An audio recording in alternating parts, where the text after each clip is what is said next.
Hello, everybody. Welcome to another exciting episode of the Sunfall Cycle. We're back with some more goodness. I can't wait to jump into this bad boy, so I'm just going to hand it off to the boss and let him do the things he does. I like, just a heads up, that the four of these beautiful people did not get to even remotely hear the amazing music that was being played. And, hopefully they'll go back and watch the VOD and realize what they could have been dancing along to, because chat knows. Chat knows what's up. Chat does know what's up. Chat always appreciates the tunes. Yeah, I mean, they were some tunes. They were some tunes. Was it new tunes? I mean, if by new, you mean fresh, and by tunes, you mean beats, and by turtles, you mean Ninja Turtles, the entire Ninja Turtle soundtrack.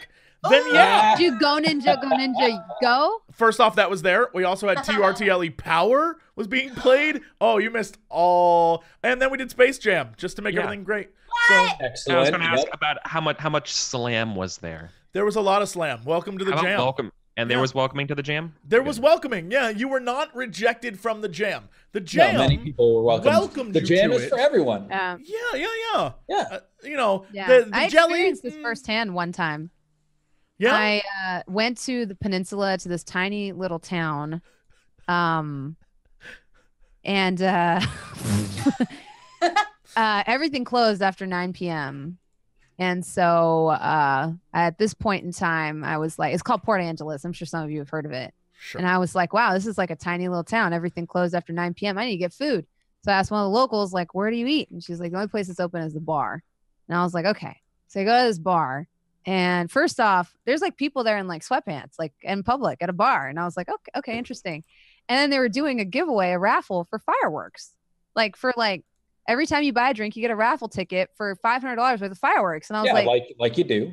Okay, this is an interesting town. Only brown person in the entire bar, by the way. Like is a sea of white. So I was like, okay, this hasn't happened to me in a while. This is kind of cool. You know, like I'm about to have an experience. And then out of nowhere, the DJ starts playing Space Jam and people freak out. And they're like, come on and jam. And they're like jumping up and down, like the most hypest I've ever seen a crowd of people like screaming. They're all singing together. And I was like, is this an alternate dimension? Where am and this is like in a club, like in a dance club. Huge crossover between people who want to win fireworks in a raffle and people who like Space Jam. Yeah, and I'm sitting there, and this dude walks up to me, and he's like, and he gives me like a stack of raffle tickets and walks away. Didn't even hit on me. Like, I think that was the act of hitting on me. Like, damn, bitch, you hella cute. Take my raffle tickets. And I was like, that's better than a drink. I might win $500 worth of fireworks. Maybe he's hoping you win the fireworks and then walk up to him and be like, do you want to go set these off together? Well, how much porno do you watch? Game, right? I don't know. Not actually, but maybe I should start producing and directing porn. You should. That's a perfect hook. And then outdoor porno scenes. It's like fireworks. Yeah. It's so romantic. You could even, you could go with, do you want to come on and slam?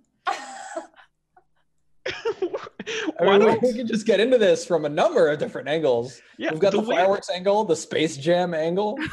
The way you said that. There's got to be an angle there for the sweatpants. Steven, the way you said that just implied so much that you're just holding a snifter glass of whiskey, like twirling it. I'm sorry, it's actually champagne tonight. It's a champagne flute. I'm sorry, too. Oh. I don't know what it says about all of our relationships, but the more sexual it became, the more cringy I got. And I don't know what that means, because every time someone said something, I was like, yeah. Yeah, you should definitely make a porn. Here I am, the guy who's like, yes.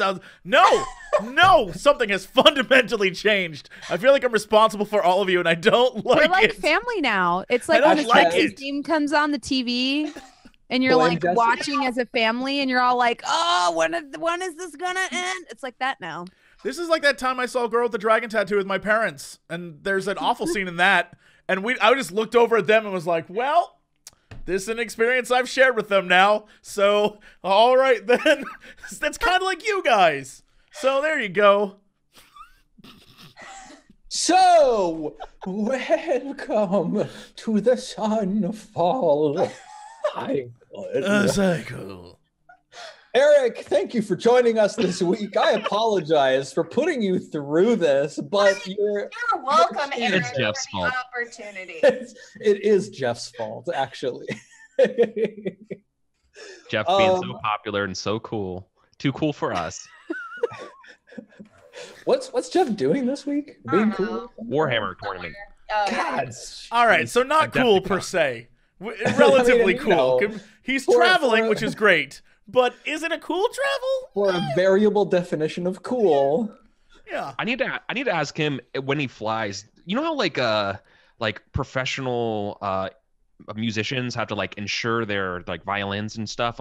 Do you insure your miniature army when you go? You damn well know he has money on that. He has is there like a case seat and is it a seat with like a baby seat with like all his minis like in the box stacked there, or is it? Well, I doubt he brings his set when he's going to like cast or commentate or host. Yeah, when he's commentating. I thought he was competing. I have no idea. He does compete too, but I think a lot of what he's doing now, he actually got hired by Warhammer like in the last year or so, and that was a huge thing for him. So he does a lot of that now, which is dope. I used to work for a company that made a Warhammer 40,000 video game called Warhammer 40,000 Eternal Crusade. And as a part of being a part of this development, we got just like mountains of reference miniatures from Games Workshop. And so I had like 3 or 4 full armies of like Eldar and Tyranids and Space Marines and Dark Eldar, I think were like my 4. And like as a result of getting into it that like in deep, like I'd been into Warhammer 40K for a little while, but I got deeper into it as a result of this. Like the market for like custom cases that have special foam cutouts for each of the items that you can oh like, yeah. put into it. Oh yeah. Army cases? Like the army yeah. I played X-Wing, so like not as valuable, but yeah. So yeah, that's amazing stuff. Yeah, also the market for painting minis, because I was a bit of an amateur miniature painter. And I remember one of the people that I used to run into at the magic store I used to frequent told me that if I honed my skills, you can charge hundreds of dollars to paint people's armies, like hundreds. And I was just like, Jeff outsources that shit. Yeah. Like, damn, I think I just found a potential career move. I want to see the people who actually just do it themselves and are like, you know what? Screw it. I'm going to color my army the way it needs to be colored. And it just looks terrible. And I go into battle. 1000%. I'd be like, I don't know. I like this. Yeah, the towel. So no, that's Thousand Suns. That's what I'm saying. Like, is it? I don't know the rules, but is it appropriate to have an all neon pink army? Yeah, absolutely canonical. It absolutely is. Can I just like have my like? I'm gonna call them bad boys. Of course, they're space orcs, bad boys, and they're gonna come in. They're gonna be all pink, and they're just gonna be amazing. Because I would do that. I'd play then, and I'd go to events. I wouldn't win, but people would be like, "Oh, the bad boys are here."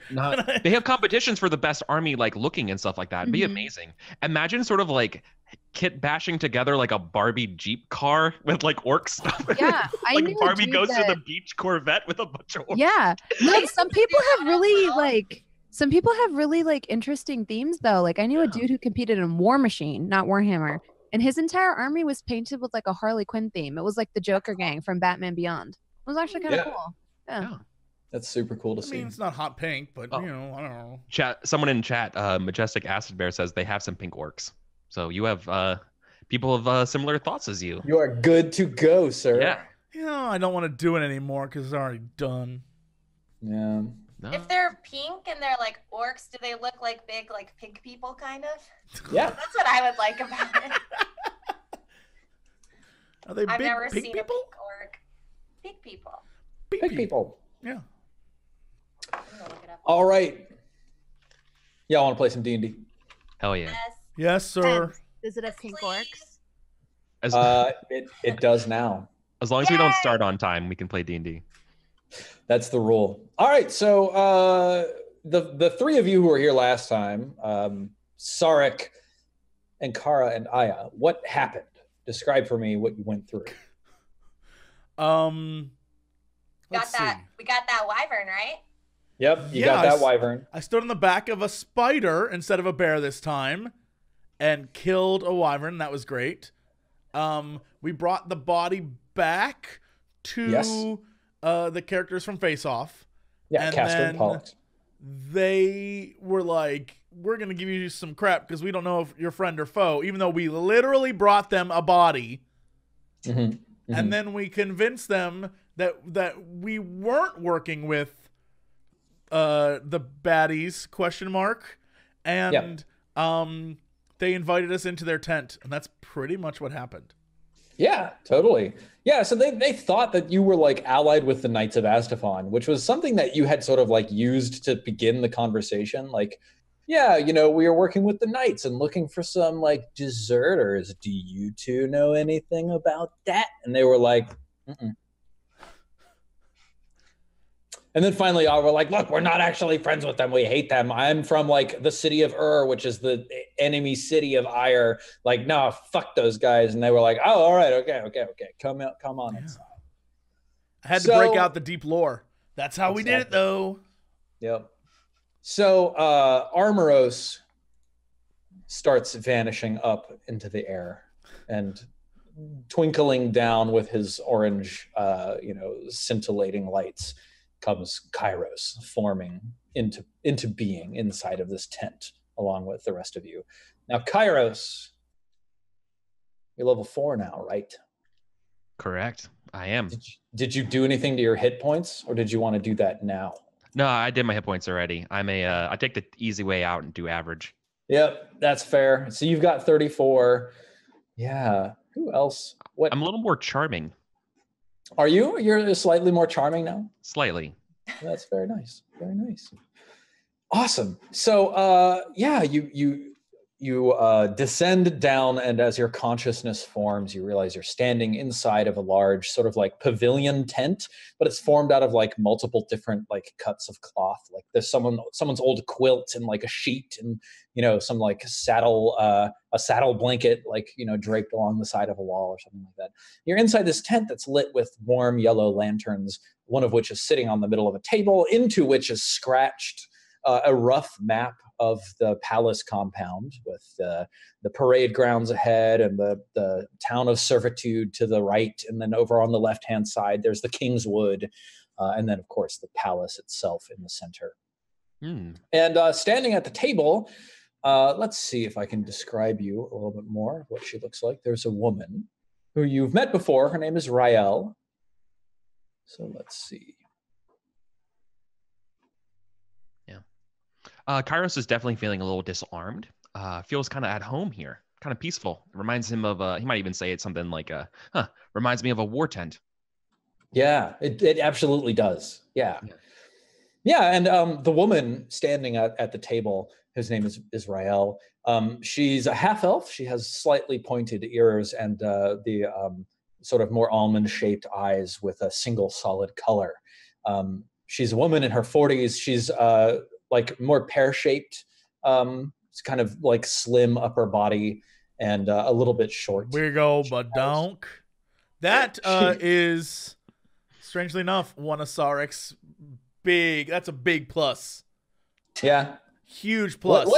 What isn't Sarek's big plus? I mean, at this point, I think we really have to ask. She has graying hair tied back in a loose ponytail, and she's wearing like a worker's outfit, like a carpenter or a smith, something rustic and functional. And she looks up at Castor and Pollux, who of course look like Knights of Astafon, 3rd class, white studded leather armor with gold studs, these like downturned masks and expression of extreme sorrow, ceramic scimitars at their sides. And she says, "Can I help you? Castor, Pollux, any word from the Western stables?" They shake their head and say, "We have something that these people need to know." And then they turn back to you. So like, Sarek, you were sort of like leading the charge on conversing with these people, right? Yeah, sure. What, like, how did we get into this conversation? You had just pointed out you're from the city of Ur. Yes. You're not allied with the Knights of Astafon. No. Like, what are you trying to get from them? Well, I think we're trying to figure out why the Knights of Astafon want them dead, I think is the big thing. And these guys refuse to tell us anything important. So we finally convinced them that we're not their allies, but we haven't really gotten any further than that. So I think the plan now is to figure out what... Basically, again, the basic gist is, do we kill these idiots and then go back and get my sweet bow? Or do we learn from them and I get my sweet bow some other way? You know, whatever the case may be. Yeah, so like Rael looks up at you and Castor and Pollux say, you know, these people need some information. How do you step into this scene? What do you say? Well, I think, as I mentioned, keeping with the character, I noticed this fine-ass half-elf and just like, skadoosh, like right up like, hello, milady. My name is Sarek, and I am so happy to be acquainted with you. We come in search of answers. Yeah, I remember you. Olvent told me all about your little shenanigans with the stew. What do you need? Well, you see, we're talking with your colleagues here, and we'd love to get answers in regards to a certain request given to us by the Knights of Astafon. And then she just like looks over at Castor and Pollux, and both of them just sort of like nod slowly behind these bronze masks. She says, "Yeah, so the Knights of Astafon have a request for you, huh? Tell me more." He like gets up like inappropriately close, like whisper close, and is like, "They want you dead." Ew. Yeah, she's actually so like you notice as you do this that she's not actually put off by you. Like that's right, because I'm a phenomenal half elf. Thank you very much. I am a magnificent specimen, one might say. Thank you. Yes. Yeah, she just sort of like stares you directly in the face and like looks you up and down and says, "Yeah, they've been trying that for a little while. What's new?" But why? And why would they send us to do that? I presume you offered? No, we offered no such thing. We want to know more information. About why the Knights of Astafon might want us dead. Yes, exactly. Well, if they want me dead, it's because I'm the de facto leader of the dust of the earth for right now, at least from this command post. And what is that? What is a dust of the earth? She just like puts her head in her hands and then like looks back at Castor and Pollux. How many times have you been through here? Too many, I'd say. I would 100% agree based on the reports that I've heard. Something about like eating children and that's him. Oh, that's that guy. As long as the number of children you've eaten. Well, yes, that's that guy right there. No, that's been grossly over exaggerated. She just like takes a dagger out from her belt and just like plunks it into the table. Dunk. She says, "We are at war. We have been at war for a number of months, and even though," she sort of gestures above, "even though this has happened, the war isn't over." But why? Why are you at war? For what reason? What do you know of the war? The civil war in Ire? Oh, I don't know that I know shit. I imagine everyone else might, but I don't know because I'm just here for scientific study. She looks around at the rest of you, like gauging your reactions. Do any of you have like any more knowledge of this, of what's been going on, or are all of you fairly out of touch? I mean, I've fought in a lot of wars, or at least as an analyst, know quite a lot about the lores from the Legion. War is business, so who cares why? Yeah, sure. She says, "All right.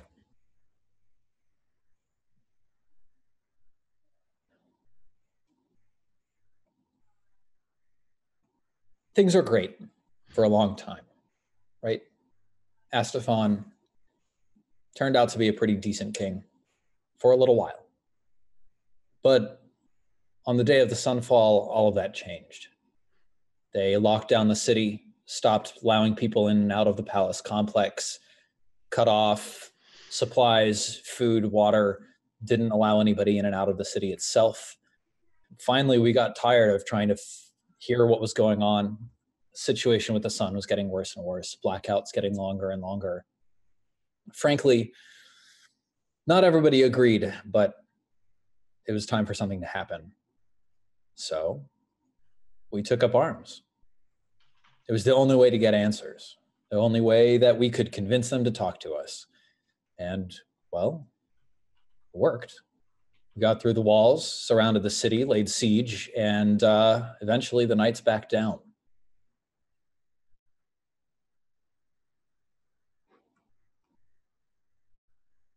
You look confused. Down.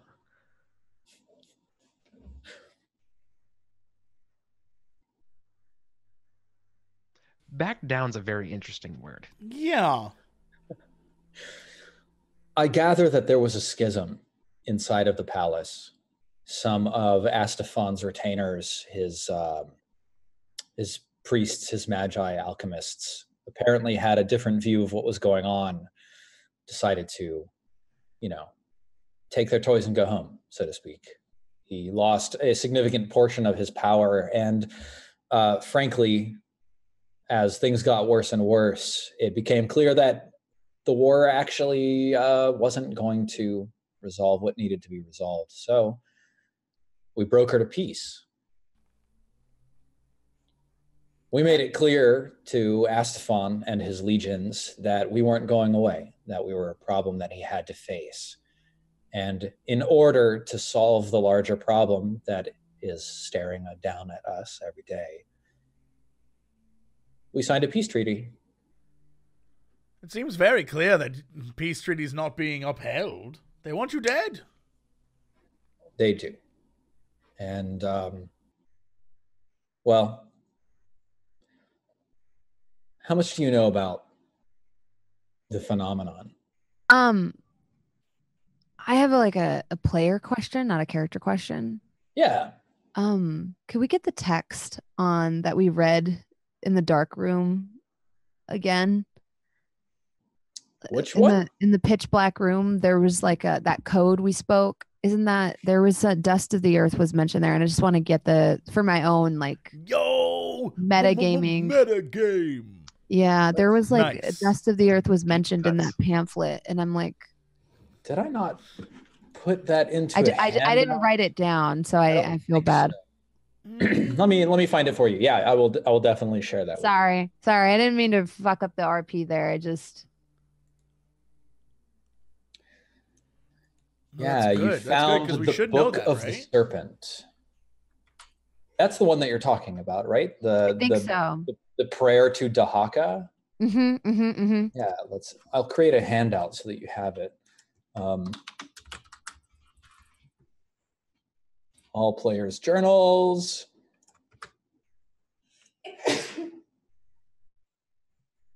There we go. Save. What? Thank you.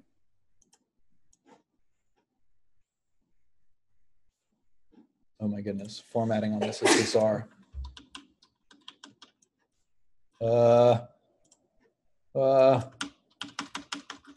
we go. Yes, there we go. Show 2 players.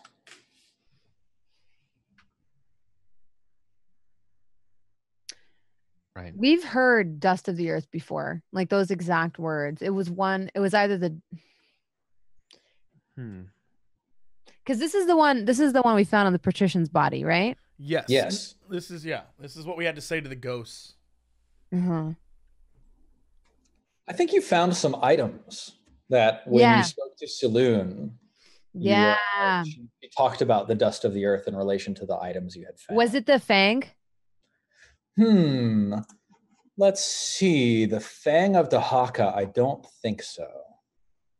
Let's see, lore notes, Fang of Dehaka, some devotees fixate on the blood aspect, seeking to thicken their own in preparation for the coming night. The Mask of the Blood Knight reads, the blood thickens.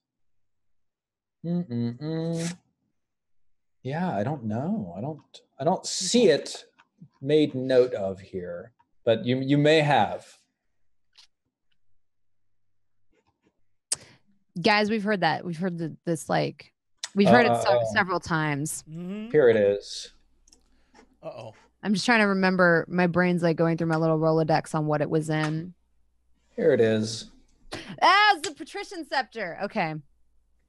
You want to read that for us, Bronze? Sure. A symbol of the oppression of King Astaphan's rigid social orders, the image and importance of the patrician scepter was subverted by the dust of the earth, who grew to view it with almost fanatical reverence. Right. And we know that the patrician was involved with like with bringing about this Dehaka bullshit because he's the one who had all the passwords and stuff in his book. So do you want me to like whip out the scepter? That might be like a good thing. So like maybe like to role play it, maybe what'll happen is Aya will reach out to Sarek like telepathically and just say, remember what Saloon said about the scepter. Yeah. Yeah. As she tells this story, Sarek will like, I don't want to just bring it up. He'll just like hold the scepter and just like have it in his hand and like be a little flashy with it, but not like making it very obvious, but just like, oh, I have a scepter and I'm scratching my back with it or something. You know, just like really not too obvious, but like flashing it just a little bit so that she sees it. Yeah. Yeah, she looks down at it and sort of like, give me an insight check, Jesse. Okay. Sorry, I have to click off the 20 windows that we just opened. Insight check. Boop. Yeah, like you see that she sees it, and you can see a flicker of recognition in her eyes. But I think what you notice about this woman is that, like she's a little too cool. Right? Yeah. Like she has a lot on her mind. She's obviously trying to think about like logistics of running a camp and keeping people safe and like managing the situation that she has command over. And like she's perhaps not necessarily going to be immediately impressed by the fact that you have this. Yeah, so Sarek likes her a returns. Lot. She's too cool. She returns to this conversation with you and she says, what do you know about the phenomenon? She gestures up above. Well, I guess the bigger question is, what do you know about the phenomenon? We've seen the world. He looks at everyone else. He's like, end. Yeah. She looks back at Castor and Pollux, who both nod. She says, so have we. 3,876 times. Well, that is far more than us. Is it confined to the castle keep and yard areas? As far as I can tell, nobody's able to get in or out. I can assume that the world is ending all over. How bizarre. I take out my sketchbook and start like taking notes. Yeah. She says, but that's not all, Sarek. Still noting. I stopped trying to change things about 2,500 days ago. And when I say days, I mean cycles, 2,500 cycles ago. I thought we would be like this forever. Every day, exactly the same. No matter what we do, everything stays the same. I was waiting for you to say 2,500 Sunfall cycles ago, and I was going to be like, it's the name of the game! Oh my God! Yeah, she nods. 2,500 cycles ago, I stopped trying. I've just been existing. I think just about all of us have been. But all of that changed when you arrived. Oh, did it? I look up from my notepad. Like, She go on. Not like that. You see, Sarek, for some reason, when you and your friends here go out and do things, they stay changed. Some of them, anyway. This body you brought back, it's going to stay here. We're going to bury it. We're going to be able to give her a proper funeral. So, I can only assume that Father Hadrax realized this about you as well, and realizes that if he wants us dead, it's going to need to be you. Well, clearly Father Hadrax doesn't realize that not everything we kill stays dead. Right, guys? She nods and says, yeah, the shadow burned. Seems that some sort of effect of the phenomenon has caused some people to lose their minds. They're trapped in some sort of alternate state. It's truly terrible. Some of us were able to resist. I don't know why. Maybe we have stronger wills. Maybe we're just lucky. Well, surely you must trust us now that we've brought this body to you. Your friend, your companion. It could not be done by anyone else. Surely we've earned some sort of trust. She looks to Castor and Pollux and says, what do you think? And Castor turns to you, Sarek, and says, they have earned. And then Pollux turns to you and says, the right to see. Reputation plus 100. We're in now. We did it. We grinded that rep.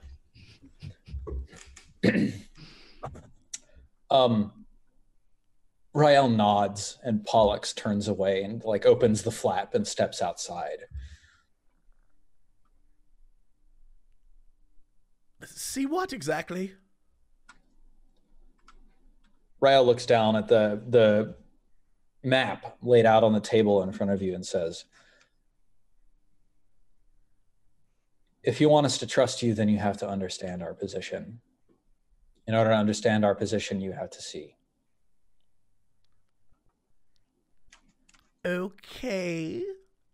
It's not Call of Cthulhu. There's no psychic damage. We're fine. The flap opens again, and Pollux is standing there, and just behind Pollux is a squat woman dressed all in gray cloth with long gray hair and a bushy gray beard. Oh, hey.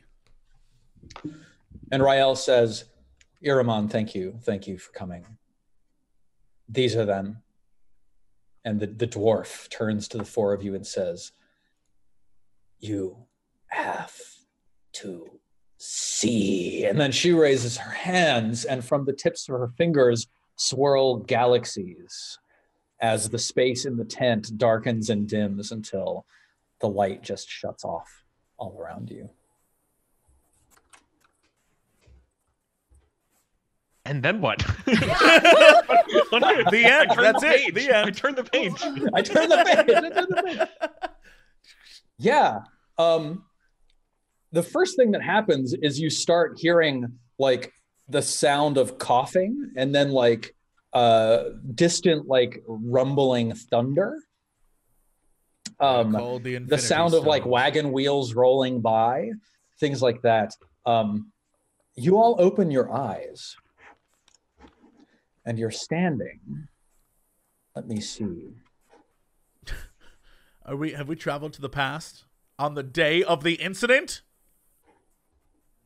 Oh, yeah. You're standing in. Nice. You're standing in like an old like stately manor home somewhere within the city of Ire, right? And like all around you, there's like cots and like bedclothes like set up along the wall and like pillows and stuff. And there's just like people all over the place, like lying down. They look like the sorts of people who may have been destitute for a long, long time before being brought here. And there are men and women moving around between the clusters of people and the people on cots and things like that, distributing like hot soups and like pouring pitchers of water into glasses and things like that. You're on what appears to be a second floor. It's sort of an open space with a staircase sort of like back in one corner away from you leading down. And the four of you are on bedrolls near like the back corner, so to speak. Like we're laying on bedrolls? Mm-hmm.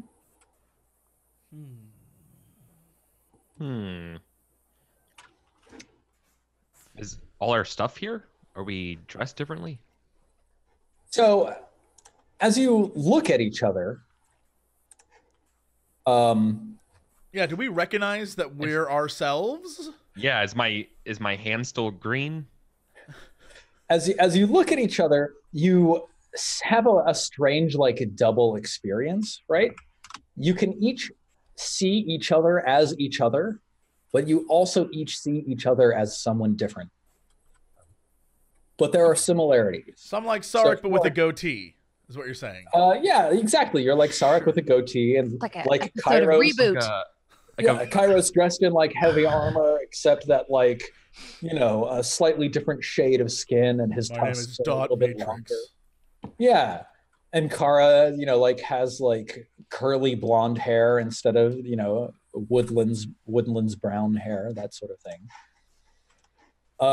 Yeah, like you recognize that you, in this world, you are perceived as these other people, but you are in fact yourselves as like a ride along. It's like Quantum Leap rules, you know? Yeah. Is this that episode where we get like a cast of movie actors to play us on the TV show for just one episode, and it's like really weird and like, yeah. Like, I'm Danny DeVito for some reason. You know, like the cast is just wild. That'd be great. We should just replace ourselves right now. Danny, call me. Come on the show. Well, there's only one person that could play Kairos, and that's Scarlett Johansson. Yeah. Oh, yeah. For sure. For sure. Can we get Zoe Deschanel to do Brit? I mean, the important thing here is that the actor looks a little bit different than, you know, the character. Yeah, She'd be like the weird, bizarro version of you. She'd say things like, "Hey guys, I'm still Brett Wiseman." She would. Yeah. Zoe, Zoe, what are you doing this week? Girl. Well, guys, I'm still Brett Wiseman. Like, oh, Should I pull out a ukulele? Ukulele? Yeah. Oh God. It's me, Brett Wiseman. Yeah. Nice. Yeah. So, as you blink and get your bearings, like it's a bright sunny day outside. You can see the sun beating down, but also, like you can see, like as you look out the windows to the sky, you see like huge balls of fire go like a volley of fire go sailing through the air past the windows. And then shortly thereafter, you hear the thunder that you've been hearing as you were awakening. And a woman in a white habit comes rushing over to you.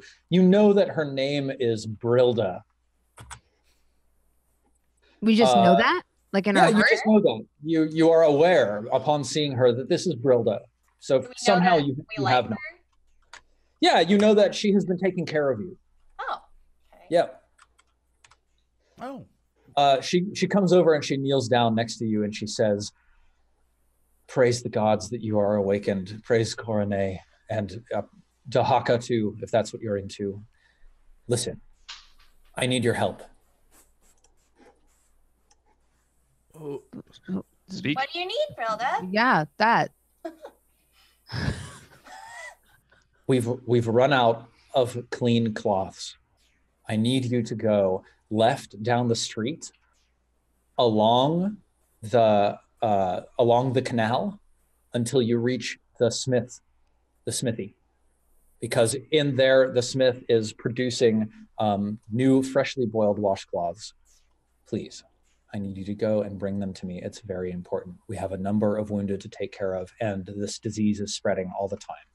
Brilla, is it safe to go out there? There's a hail. We saw flashes and thunder. Is that mortar strikes? What are we talking about here? Brilda laughs, but like the laughter doesn't touch her eyes. She does that thing where she's like, I mean, it's as safe as it usually is. We're fighting a war, but the front lines are at least 5 houses further. So probably you'll be fine. We haven't heard any word of breakages in the line. So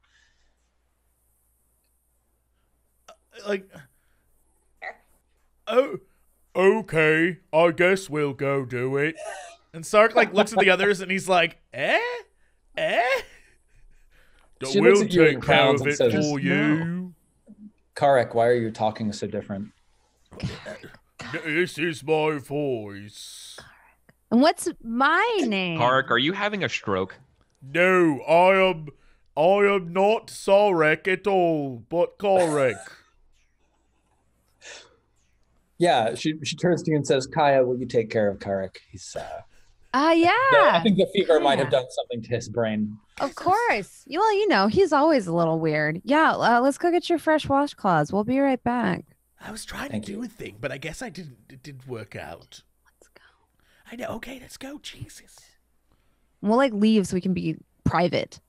Away from her. Yeah, you go walking down the stairs of this house. It's like a corner staircase that descends. It looks like it was like some grand manor house, like I think I mentioned before, and now it's been turned into an infirmary or a hospital or something like that. As soon as we're out of earshot of Brilda, I'm gonna get everybody in a huddle and be like, wait, she just added K's to our name. What the fuck do we call Kairos? His name already starts with a K. Kairos. Kairos. What the fuck is happening? Kairos. Is this an illusion? Are we in a dream? Am I me? Am I you? Is this an alternate reality? That's why I tried to do the voice. I figured it was like a trap. Yeah, but smell that. Smell that fear and exhilaration. We're in a war. That's all creepy. Around us. You're very creepy when you're very creepy. Bloodlusting. I would believe he eats children. That was a joke, but now I don't. Now I'm not so sure. No, he definitely has eaten a child. I believe that. Only if the kid's a dick. In the meantime, someone coughs on the bed next to you. Please, water. Is there water by him? Or Byros. Eric. Byros, please. Byros? Byros. Byros? Oh my god, that's terrible. Byros. I mean, this explains him talking about eating dicks, though. Here you go, soldier. Drink up, soldier. I give him my water from my canteen. Yeah, awesome. Yeah, awesome. I'm so pleased with myself.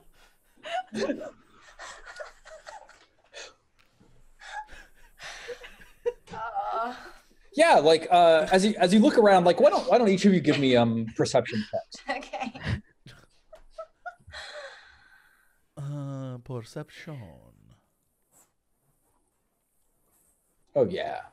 Oh yeah. Kaya is too busy laughing at Byros, but Byros and Karek, both of you notice that there are obvious signs of a rampant outburst of the plague among the infirm being kept here. Yeah. Ew. Okay, you can go give that person water. I don't want the plague. I give Karek a very evil stink eye and be like, these are loyal soldiers, plague or not. Not loyal to me. I don't want their death plague. We have to go get clean fabric so we can cover our mouths. Just pour water on this person and let's go. Then go. I'll catch up with you. No, we stick together. This is crazy town. We can't leave him alone. He's bloodthirsty right now. Yes, he could probably eat this person. I gave him some of my own water. Yeah, he's drunk some canteen water. Yeah. Okay, you better leave that canteen here, or else you're going to get the plague. Doesn't work like that with me. It definitely works like that. I may not be an orc scientist, if there's such a thing, but trust me, I know how it works. In we do things a little differently. Trust me, you little shit. This is not a problem for me. Well, Byros, you are so aggro. I like this version of you. I get angered when you disrespect soldiers. You recognize that you still have your powers. You are still a paladin. Yeah. Do you have the ability to cure disease? Technically, I could with lay on hands, I think, but I'm not going to. Okay, yeah, like I think you recognize that like the power of the gods inside of you, like is at your service, even now, even here. But it's fair to decide that you don't want to like cure anybody right now. Listen, Carrick. This is like the one time I'm gonna ask you to lay off of Byros because we really gotta come together, okay? I wasn't even laying on him. I was nowhere near him. Is not here. While they're all arguing, I've gone outside and I'm just looking around to see if I can find any friendly animals. Oh my god! Nice. Because I want to make sure they're still alive. So there's soldiers that are walking past, like sort of at a hustle trot, but they're not Knights of Astapon. In fact, they're wearing like a ratty collection of armor. Like some of them are wearing like the same like white leather gold studs armor, except that they've like rubbed a brown and red mud into it so that it's like colored a darker earth tone. And some of them have smeared like a red circle on the center of their chests. And they're like marching past. And then you see sort of like off to your left from somewhere, like maybe even beyond a wall, you see like the massive arms of trebuchets hurling 90-kilogram objects up to 300 meters away, burning as they trail smoke through the air and then smash into the walls of the palace proper. What is the status of the sun right now? The sun is large and red, burning high in the sky. And as the rest of you head out of the of this infirmary, you immediately notice that there's something different about the sky above you, which is that there is no oil slick dome covering the compound of Ire. Wait, so to clarify, so the sun, does it still look all fucked up like it does now? Oh, yeah. Okay. Oh, yeah. So is this, judging by what we're seeing, this takes place right before the blackout? It sounds like it's at least 4 months ago, because that's about when the time the Civil War had a ceasefire. Right, yeah, and that was because of the blackout, right? Sarek, give me a nature check. A nature check? Yeah. 9. Give me a history check, actually. A history check? You're trained in history. Oh, that's even worse. You have no idea when it is. I'm like still blown away. I'm in a different body, man. This is crazy. Yeah. You're so pissed at Ire. You don't understand what their history is. You don't know what's going on. I don't care about these people. Are the soldiers iron or like do they look like they're part of like the militia or like a part of like the people, or do they look like Knights of Astapon? Have we seen anything like that to connote like where? Give me a perception what check. Side of the lines were? Yeah. Yeah, give me a perception check, Kairos. How'd you get yeah, okay. Advantage or anything, or just normal? Normal. Oh yeah, absolutely. Like Kairos's eye is trained for understanding the lines of battle and the sides of a war.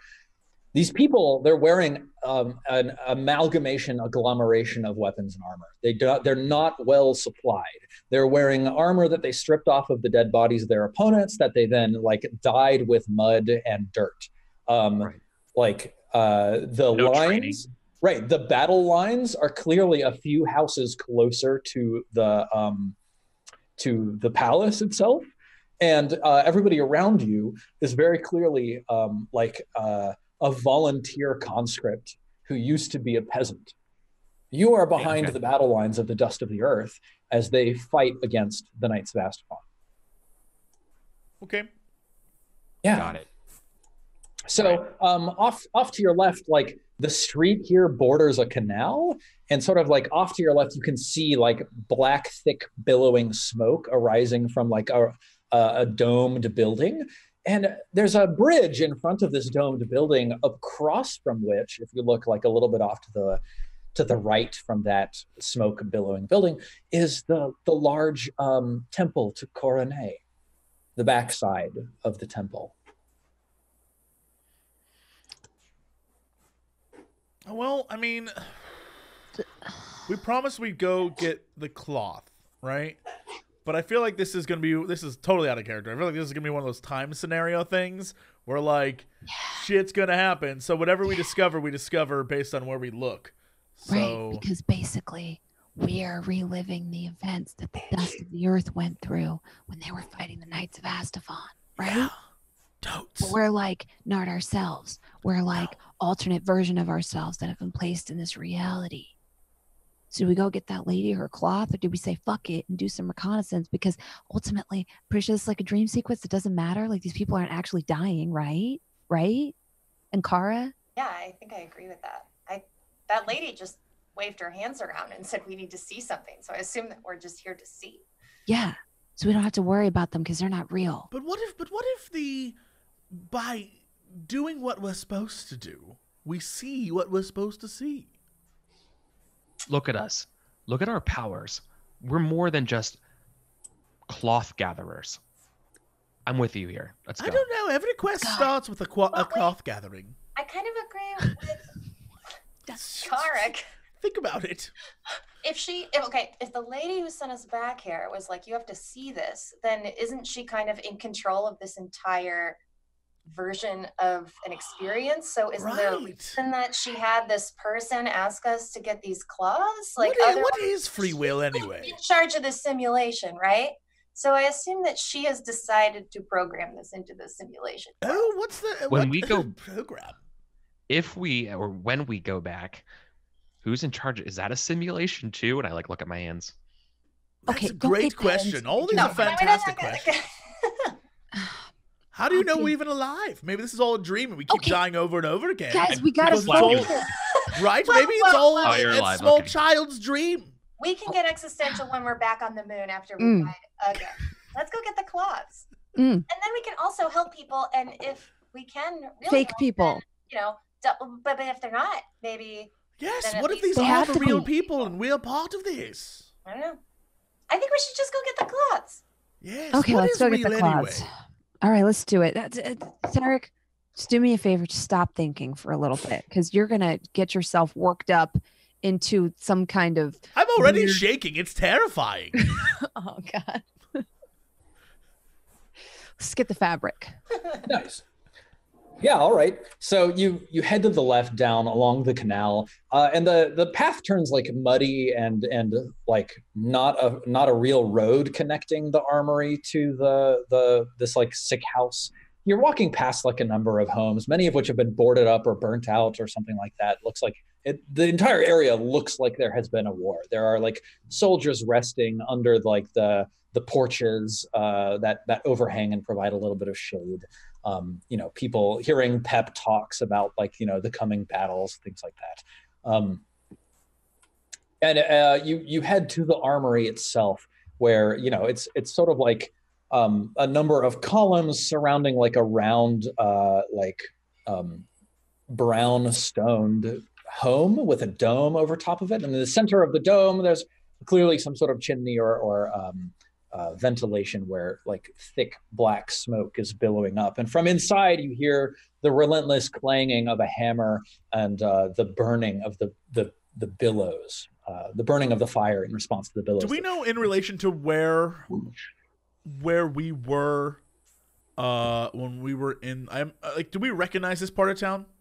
So, as mentioned, now that you're standing facing the armory, directly behind you is a bridge, and directly across the bridge is the backside of the temple to Coronet. So we know exactly where the hell we're at. Like this is where we wanted to go anyway before. Yeah, you are very close to where you have been. Gotcha. Yeah. Yeah, let's go in. Let's go in and talk to the smithy. Awesome. You're on point, Sarek? Yeah. Oh yeah. Oh yeah. Oh yeah. Oh yeah.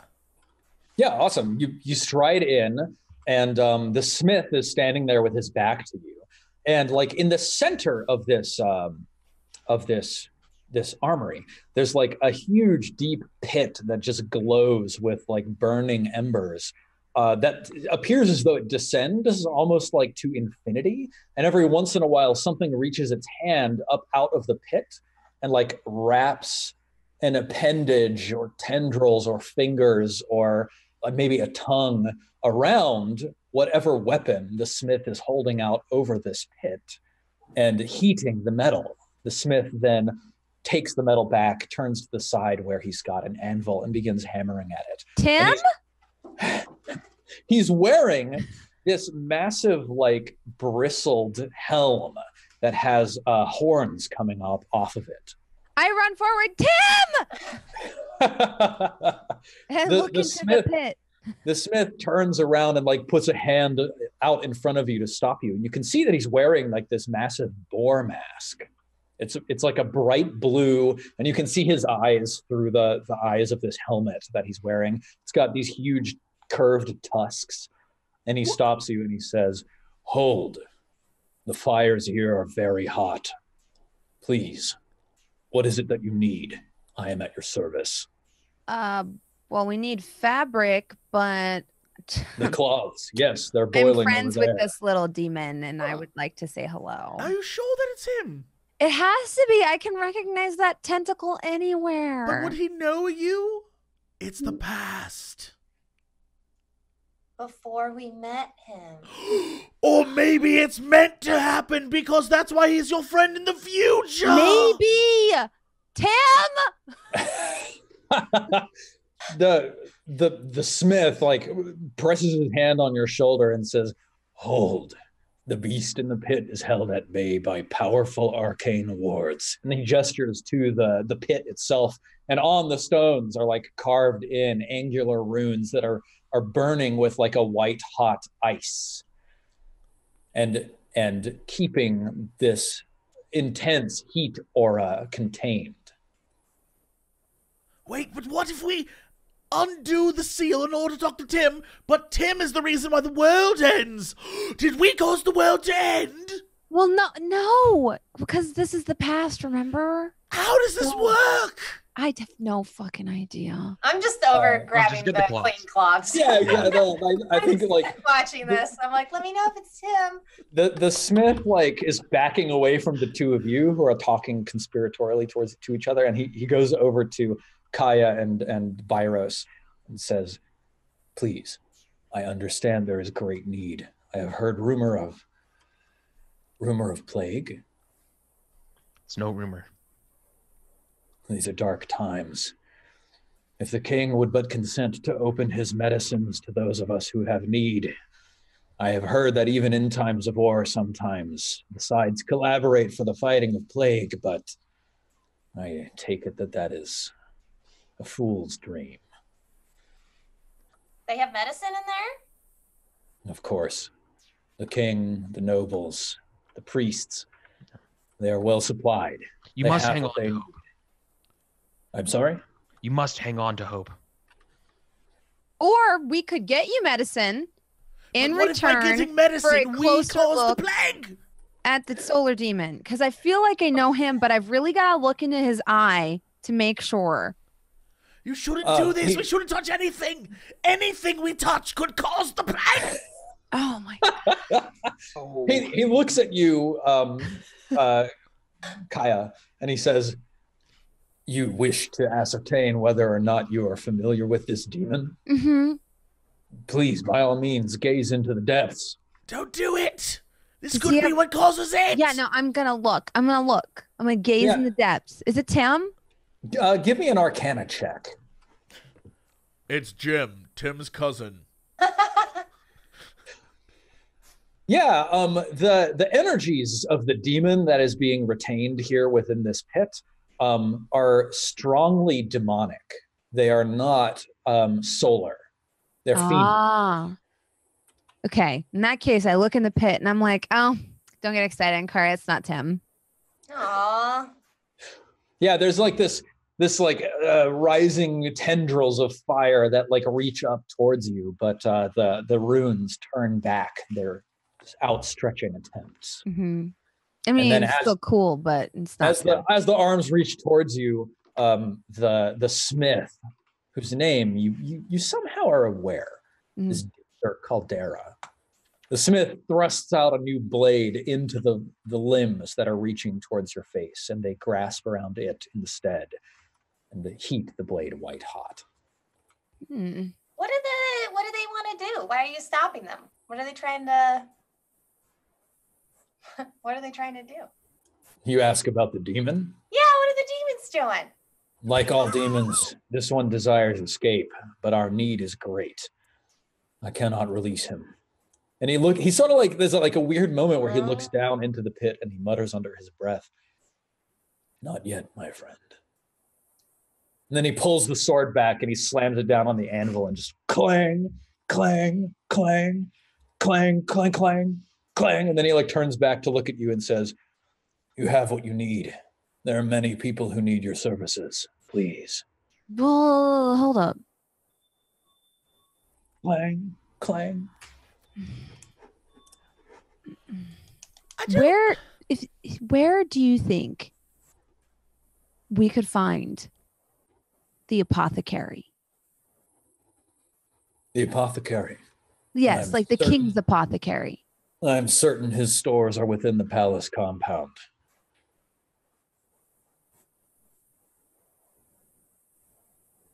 Maybe that's how we solve this whole thing. He like sets down the sword on the edge of the pit so that it's hanging out over the pit and like the flames of the demon are looking in. He steps over to a window which he throws open and like a cool blast of air just like rushes into your faces and like immediately dries the sweat that's been accumulating on your brows from the oppressive heat of the forge in here. And he gestures in the distance and you see like another 8 volleys of, or another volley of 8 fireballs go flying, searing through the air, like crashing and smashing into the side of the palace. Then he points and he says, "The palace compound is there. The king's throne room." And he like raises his arm and points to the top. He says, "It's at the top. If I had to guess where the king is keeping his advisors, his medicines, his stores, I would have to say it's probably close to his seat of power. There's only one problem. The battle lines are hard. The king has walls that defend the palace compound proper, and they are manned by his loyal knights of Astapon. There is no way for us to break through those walls until we can bring the catapults and trebuchets deeper within the city. We are fighting forwards to push the lines to such a point as we will be able to make an assault. But the fighting is hard and bloody. We purchase street by street with the lives of the fallen." Cannot some sort of peace be brokered with the king and the Knights of Astapon? Especially, as you said, because there's a plague brewing? We have sent the king many missives. It is due to his lack of response that we have found ourselves in these dire straits. I invite him to make response. Okay, well, how about this? What if we told him... He just starts chuckling behind this boar mask. Listen to me, guys. Listen. Okay, I have an idea. What if we take the plague-soaked, drenched bed wrappings of the people and we put them in the catapults and fling them and shower them with disease? Because then they would also have plague and there would have to be a truce. But wouldn't then they use all the medicine and then of cancer mages? Well, they bring a fighting to an end, right? I know a couple of cancer mages. They've told me some of the basics of how this works. If we shower them in plague, it'll even the score, and then he'll have to come to the table to barter. We have the best weapon. We have disease on our side. This is Deether picks up like a large hammer, like something that would probably be used for like hammering out plates of like bardic or baldric for a horse or something like that. And he hefts it in one hand and like slaps it against his other meaty palm and says, "We are not like that." Okay, but what about strategy? What if you fire all the trebuchets at the tower and bring the tower down? Just bring the tower down. Kill the king. End of story. Carrick, didn't you hear? They can't get the trebuchets close enough because they're trying to. That's the bloody street by street. War is so boring. I invite you to convey your expert military knowledge to Rael. I'd love to convey my Rael expert is here? military knowledge. Where is Rael? Probably the front lines. I assume so. We should go. We should go. definitely go. We should definitely go. go. Definitely go. But first we have to drop off these cloths. Yeah. And I guess we probably walk back. And as we're walking back, I'm gonna mutter like, I still think that my plague idea is the best idea because. I think Kairos hears that and will catch up with you, and goes, "This is a civil war, and you should know that civil wars are the least civil of all wars." Then why do they call it a civil war? So what I'm hearing, Pyros, is that you agree with me.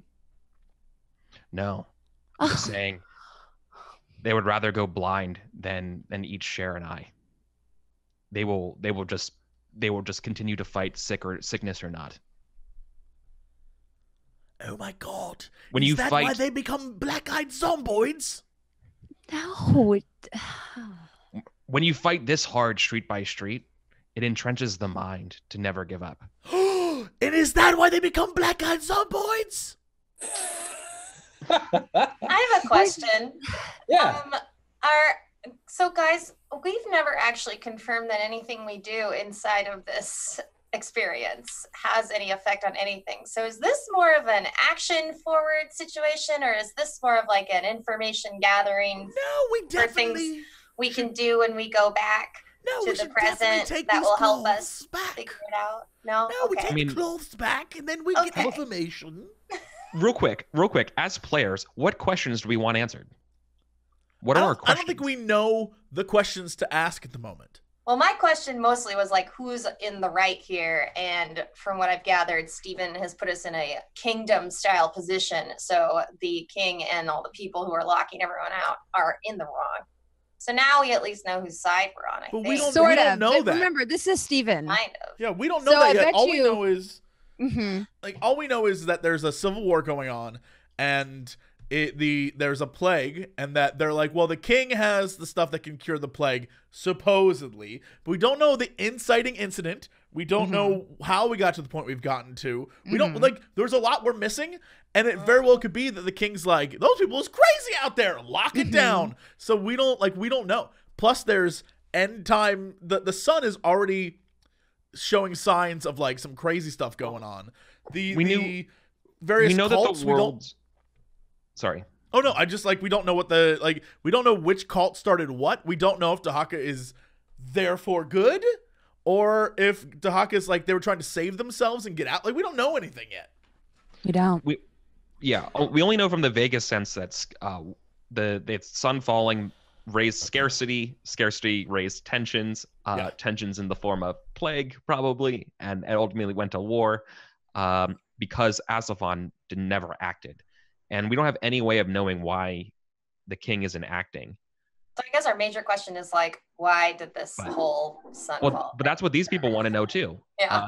That's what all of the people who are dying, fighting the civil war, the dust of the earth, so to speak, are fighting because the king isn't answering. So it seems like they're at least the most sympathetic right now. And maybe we should help them push the war. Yeah, So I think we have gotta to go get back to the and king. keep people alive. Right. Maybe. Or Let's take. maybe it's she been- brought us here to see something. Like an event is going to happen and we need to see it. Right, we just have to let it play out though. We have to like go with the flow. So it's been about an hour. Let's take like a short 3-minute like break, get some water, come back, and see how the rest of this plays out. Okay. Hello, everybody. Welcome back to the Sunfall Cycle. Let's jump straight into it. Boom. Yeah. All right. So y'all are walking back to the infirmary, right? With like, carrying a basket of like steaming hot, fresh boiled towels. Everybody give me perception checks. I shouldn't Okay. try. What kind of roll is that? I'm burning all my good rolls. Yeah, awesome. Ankara and Kairos, like you see the standard crew of like, you know, soldiers like rushing back and forth. But also you notice there are two figures like standing at the edges of this home. It's like a freestanding home with an alleyway on the left and an alleyway on the right. And they're like, they've got cloaks draped over them that look kind of ratty and dirty, like many of the clothes that you see people around you wearing. But like, I think both of you catch like the glint of very well maintained, like fine cloth under these cloaks. Like, do you notice this? Wait. Who? Wait. Okay. There. Sorry, I missed it. Yeah. I think I look at you like, do you see what I see? Kind of look. Like, those don't look like the right people. Like no one over here seems to be wearing anything Weapons. nice. Right, but do we recognize that as a potential threat? Well, that's what I'm asking, Steven. Are Weapons they out. standing there? Like, how are they standing? Are they standing? They look like they're in. They look like they're intentionally loitering, right? Nothing good comes from intentional loiterers. True. Well, I mean, like, there's a couple things here that are, it's fair for y'all as players to recognize as danger signs, right? Like, they look like they are disguised in order to try to fit in with the people around you. They're wearing ratty cloaks, but over top of very fancy, like, clothes. They look like they are standing in a particular, like these two people look like they are sort of like dressed and attired and behaving the same, and also are like standing in a specific orientation to this house that like nobody else seems to be standing with relation to other houses. Most other people are like trying to get out of the sun. These two are standing in the sun. Yeah. More, they also they don't look sick. Probably they look a little bit. They're standing a little bit taller. They have a little bit order to them. Yep. Yeah. Their frames are a little bit fuller and more well fed. Right. So those these are would not be peasant militia. Yeah, these would easily be recognizable as not red flags peasants. to me. Yeah. Yeah, I mean they're disguised, but like you're able to see. But they have good posture. True. They don't look beaten down, is what you're saying. Yeah. Yeah. So basically, do we want to attack them, talk to them, or cautiously approach them? Well, do you guys point this out? Weapons out. Yeah. Yeah, I've already said weapons. Like we should get a weapon. And we have our weapons. Yep, you've got your gear, or at least you have gear that's familiar to you. It's not your gear, but it's like the gear of whoever's bodies you're inhabiting. Is our stuff reset? Like, are we full health? Yeah. Okay, because otherwise I wouldn't. Well, in that case, I'm gonna detect thoughts. When Byros says, weapons out, I'm gonna like read the mind of the one closest to me. Nice. Awesome. Yeah, put detect thoughts into the chat here. Since I have a spell slot now. Let's see. You learn the surface thoughts of the creature, what is most on its mind in that moment. Yeah, how do I characterize this? There's like a vicious glee at knowing that what's going to happen will break morale. Oh, okay. I tell the party, I look at them all and I'm like, no talk. They're murderous. Stop them, kill them, murder. Yes, now go. Awesome. Okay. Unequivocal trust. Yeah. Yeah, at that moment, the sun flickers and turns off very, very briefly, and then turns back on, and there's this where like the entire earth beneath your feet shudders. And as this happens, both of these people, and now that you're looking, you can see there's a third one at the corner back in the back alley. All three of them pull like a long rod out from under their cloaks and slam it into the ground. And as like the energies of the sun flux, with this event, and as the earth erupts, they slam these poles into the ground, and you see like lines of fire go etching their way across the earth, sort of like scribing a circle that touches each of these poles. Would each of you roll initiative for me? Oh, hell no. I wasn't fast enough. Oh, I didn't click my icon. I'm sorry. That was Bronze 17, Kairos 11. Armros. Sarek at the 19. Hell yes. Kara with a 10. I imagine I we've love dropped. Kara's little toes. Oh yeah, right? Her little toes and her little toes. I don't need shoes. Let's see. 1d20 plus 2. Do we? So we have we dropped the cloth? Then we're just like, oh hell no. I packed space. I could have carried it. How much was it? Like how much? It was actual a big cloth? basket of like steaming hot fabric, wasn't it? Yeah. How much do we actually have? It was like a laundry basket full of like steaming boiled cloths. Oh. Yeah. So Aya, you're able to act at the same time as you see this like Magus like raise his hand to the sky. Mm-hmm. What do you do? Fuck. Counterspell. Go. I don't know how to counterspell. I'm trying to think if I should damage him or if I should do something to break the spell casting. You can tell that. So actually, wait. Give me an Arcana check. Oh yeah. So like this guy has activated a magical device. Mm-hmm. It's not that he's casting a spell. It's that the rod that he's set down in the earth in front of him is doing something. In fact, the energies emanating from it are those of summoning and opening and calling. Yo, attack the rods then. Yeah, that's what I'm gonna do. Can I Eldritch Blast the rod? Yeah, it's absolutely. Like force damage, right? So can I like just like send a ball of like just purple beaming energy at the rod?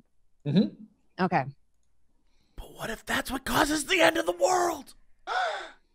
Damn, nice. Yeah, you nail it with a 24. Roll damage. I think I didn't roll that at the right level. I don't know. Yeah. Oh no, because Eldritch Blast doesn't level up the way that first level spells do. No, it does. But the next one comes at level 5. Yeah, it's a cantrip, it's a cantrip, not a first level spell. Wait, but where does my extra damage usually? You know what? I'm thinking of like adding hex onto it. That's not. I didn't put it on. Okay, never mind. We're good. Yeah, so you blast this rod and it just like shatters. And you see like golden cracks like sear their way along its length, and then it explodes in shrapnel, just like shredding into this Magus standing next to the house, and he just like slumps like bloodied down to the ground. Let's see who's next. Yeah, it's these other Maguses. At the same time, they like raise their hands and just start booking it. So one of them goes running down the street in the other direction. The other one down at the very end of the alleyway just like turns the corner and goes running. Sarek, you see this one go running away. You have a bow.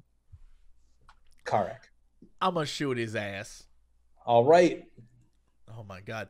I'd also like to use Insightful Fighting so I can get a sneak attack off on him. Okay, roll it. Yeah, okay. Insight, I believe. Boop. Oh my god, every time you try that, it's terrible. All right. I'm just attacking then, I guess. Yeah, go for it. You hit. All right, thank God these guys suck. Yep, they're not wearing armor. They're just wearing cloth. Yeah, 8 piercing damage. Yeah, your arrow just like tears through his chest and he just falls face first, face planting in the dirt. Bluff. Kairos, what do you do? Can I get into range to kick the other staff that's on the ground or that's been? Yeah, totally. You can go running to the staff. Yeah, I'm going to run up there to try to disconnect it, either like kicking it or like just body slamming it over. So this is like an athletics check? Or lifting it out, I guess, like just pulling it out. Yeah. I think Kairos doesn't know this, but you do, Eric. Like that now that the magics of the staff have been activated, this is both hard and slightly dangerous. So go ahead and roll an athletics test for me. Nice. But you're aiming pretty high. Okay. Probably not enough. So what do you what does it look like? What are you trying to do when you try to like disconnect this staff? Grabbing it with both hands and trying to just yoink it out of the ground. Awesome. You grab it with both hands and try to pull it out of the ground, and you feel it like magnetically pulled down to the earth as you try to lift it. And you hear this like rising, like sort of energy sound. And please make a dexterity saving throw. Yeah, that's fair. Hey, you made it. So yeah, you like throw off your hands and go leaping backwards as like solar energies come erupting out of the staff, lashing out in all directions. It misses you because of your quick thinking, but that's what happens. And Kara, what do you do? So there's one more staff. How many staffs and how many people are left? Sorry. You saw 2 people at each of the front corners of the house. Mm-hmm. And down the alleyway, you saw a 3rd person at a back corner of the house. The front right corner, the staff has been blown up by Aya's Eldritch Blast. The front left corner, Kairos has just been trying to lift the staff off the ground. The back corner, there's still a staff standing there, like, you know, vibrating with Eldritch energies. What do you do? And I mean, it seems like Kairos's attempt to take it out worked somewhat, yes? No, not at all. It was not successful at all. He tried to grab it and tried to pull it up. It didn't budge when this large half-orc tried to pull it up. And then also it like erupted with solar energies and blew him backwards, basically. Uh-oh. And the other guy's just still over there by his staff, or did he run away? No, he ran. Just like the other guy tried to run, the other guy just ran and disappeared. Okay, so basically our only option is to try and deal with these holes. Seems like I don't have a good. Or you could try to catch one of the people running. Yeah, I guess how far away are they, Stephen? I think at this point, like, they're very, very far. Okay. Like, it's kind of like in order to even see any of them, you'd have to run like 100 feet down behind the house and then turn the corner into the alley behind the house. Like, that sounds very. Okay. Well,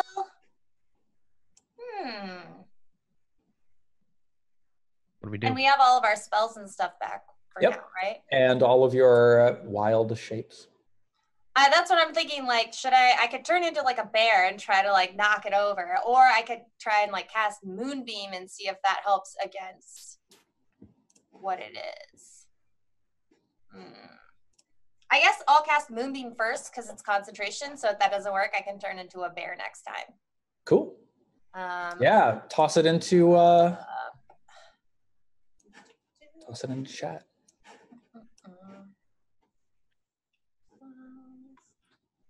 Oh, I don't have that one set We up. believe you can roll well. Sorry, let me just pull it up real quick. I need to add it to my spells. It's a newer one. Okay. Can I just read it? Yeah. Okay. Tell me what it does. So 2nd level evocation, 1 action, 120 feet is the range, up to 1 minute. Silvery beam of pale light shines down at a 5-foot radius, 40-foot high cylinder centered on a point within range. It's just a creature. It doesn't say other things take damage from it.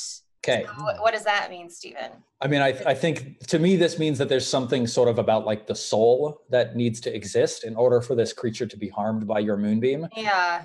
And like an inanimate object, I think would probably just not be touched. Yeah. Fuck. Guys, I don't know what to do. Well, you could, let's see. How badly do we want to get information from those dudes or hold them as hostage or That's prisoner? What I was thinking, but they seem to die very quickly. Maybe you can entangle one and grab him? Yeah, or maybe like wild shape into really something far fast. away. Like, yeah, so like again, to set the scene for you here, I can even draw this out. Let's try that. You've got this house in blue right here in the center, right? Uh-huh. And y'all were approaching sort of this way. And there was a dude here and a dude here. And then a dude back here in the alleyway, sort of, here's another building. And like, this guy started running and was immediately taken out. This guy started running and Sarek took him out.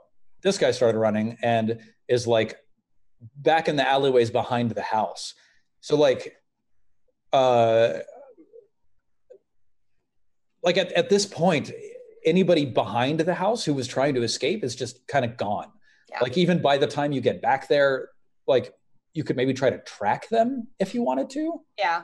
Mm-hmm. Okay. But like you're not going to get back there and see somebody you can entangle. I don't want to like That's give what you false hope for like trying to like. Yeah. I want to make your affordances clear. Well, and in the meantime, let me draw you in red. Look. In the meantime, this staff number 2, and red is actually a bad color for this, green. Staff number 2 and staff number 3 are still active and like crackling with rising energies of summoning power. Stop the stabs. Kairos screams. What'd you say? Stop the stabs. Stop the stabs? All right, I don't know. I guess I'll just like turn to a bear and try to brute force deal with this thing. I don't have any other solution right now. Awesome. Yeah. Go ahead and roll a bear form strength check. Ooh, yeah. Roll a bear form dexterity check for me. You're aiming for a 12. Oh yeah, awesome. So you like reach over with your bare arms and try to like wrench this staff out of the ground, but it's like so small and smooth that like your bare paws can't quite grip it very easily. Yeah. And then you also feel the energies sort of like surging along it. And then with your bear-like reflexes, you just leap backwards out of the way of this solar eruption. Useless. Okay. I mean. And then at that moment, Aya, it's your turn again. But also, you see 3 beams of light go shooting up into the sky. One from the staff right in front of you, one from the staff back at the other back corner, and one from back here, this 4th corner that was out of your vision, right? And in response, 4 strange creatures come searing down from the sky up above. Oh my God. Wait, you said 3. Sorry, I did say 3. Okay, good. Because I'm gonna be Jeff in this situation and be like, well, there's only 3 staves, Steven. 3 strange creatures come searing down from the skies up above. Awesome. Let's roll initiatives for them. 3, like how strange we talking? On a relative so scale like strange. Oh, I mean, like balls of tentacle arms with eyes all along them, and they're made out of solar fire. So they're solar demons. They could be Tim, Slim, and Jim. Yeah, Tim could be among them. Awesome. Kind of gendered names for solar demons.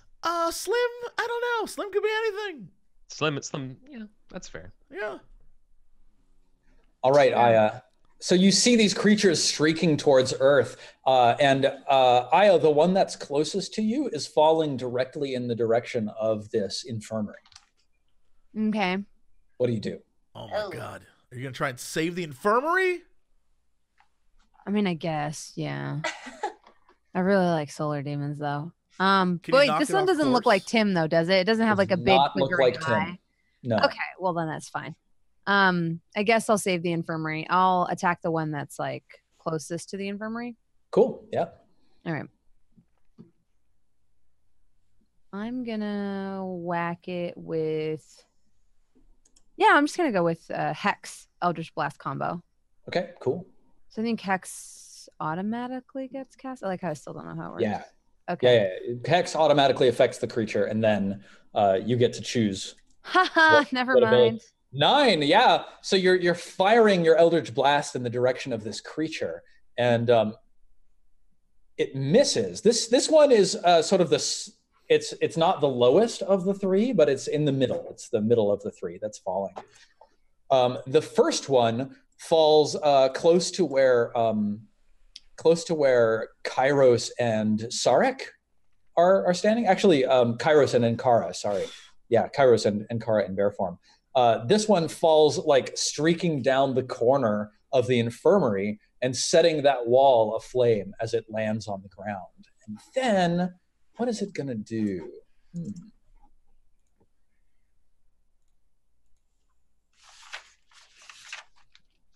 Yeah. I don't like this. Yeah.